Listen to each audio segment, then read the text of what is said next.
Leksiyemizi davamlaştırmaz, hürmetli vatandaş.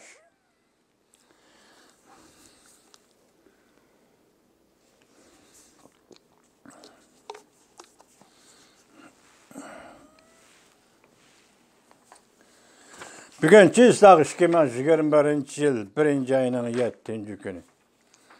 Endiki mavzumunda.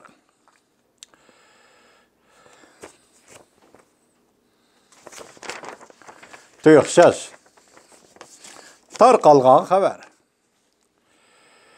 Dövlət İştirakatı Mike Pompeo Amerikanın Birləşmiş Dövlətlər Təşkilatı turuşluq daimi vəkilinin Tayvan'ı ziyaret kıldıqallığını gösterdi. Mavzulu xəbər 1. ayının 6. günü erkinlik vaqt gizli ilan qılındı. Xəbər mındaq başlandı. Amerika Qoşmuş Ştatlar Dövlət İştirakatı Mike Pompeo bugün bayanat ilan qılıb mındaq gösterdi.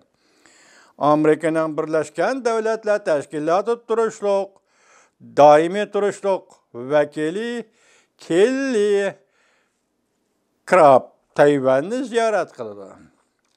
Lekin Dövlət İştirakatı vaqt doğrusunda ziyaret kılış vaqt doğrusunda bir nəslimidi. Dövlət İştirakatı Mike Pompeo bayanatı da avval Hong Kong Məmuriyyət Hükümetinin Hong Kong'da dövlət bexatarlığı xilaflıq qıldı deganni bahona qilib 53 nəfər pantimkratizmçilarını qolga alğanlığını ayıpladı. Dövlət İştirakatı Mike Pompeo mundaq vədə bədi. Hong Kong Xalqı Cumhuriyeti Partiyasının eksploatasiyası astıda azaplanıvatqan çağda Amerika qoluna qoyuşturub, qarab turalmaydı. Amerika bu işe çetişlik adamları imborg yürgüzüşünü oylaşıvatıdı. Dövlət İştirakatı Mike Pompeo mundaq gösterdi. Hong Kong dairleri bu qatımqı bastırış jaryanı da Amerika fuqarası qolga elindi. Bundan Amerika çüçüş yes qildi.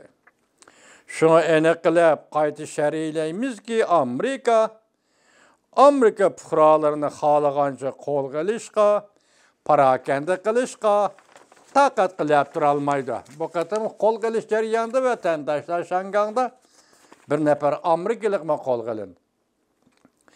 Dövlət İştirakatı Mike Pompeo yana ilgirlab mundaq ko'rsatdi. Amerikaning Birlashgan Davlatlar Tashkilotida doimiy turishliq vakili Tayvanni ziyorat qildi. Dövlət İştirakatı Mike Pompeo mundaq ko'rsatdi. Tayvan hayotiy kuchga ega, demokratik siyosiy gavda. Jungoning zo'r kuch bilan besim silishi ostidami jo'sh urib taraqqiy qilyotidi. Tayvan Amerikaning ishonchli do'sti. Yana bir mavzu. Dövlət İştirakatı Mike Pompeo Davlat Majlisida to'polon qilganlarning jinoiy qonun bo'yicha bartaraf qilinishi lozim deb ko'rsatdi. Mavzulu xabar 1. ayının 6. günü yangi tanglıqlar torbitida e'lon qilindi. Xabar mundaq boshlandi. 1. ayının 6. günü ba'zi namoyishchilar Davlat Majlisiga bosib kirdi.